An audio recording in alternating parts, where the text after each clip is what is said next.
Well, there hasn't been any let up to the bad news, so we are having a lesson in market psychology. When it wants to rise because investors have decided enough correction is enough, it almost doesn't matter what happens. Today it's the OECD's warning that Europe's leaders are behind the curve and things are very serious. What would they know, said investors. Happy days are here again, and they pushed up German and French stocks by around 5%. There was a big rise on Wall Street as well, and slightly less substantial ones in Asia today. The local market went up 1%, making it 2.7% since Friday's close.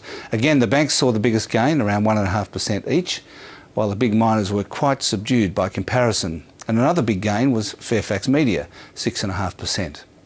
The Australian dollar is near enough to parity once again, having charged up more than 3 cents in 2 days. And of course, commodities were well bid too. Oil and gold 1.5% up, copper 2.7% in New York, and silver 3.7%.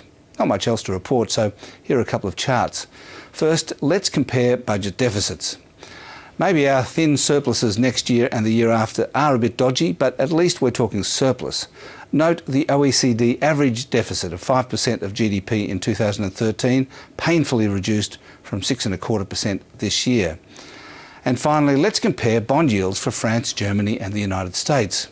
France and Germany are now rising, which means their bond prices are falling. US is still at 2%.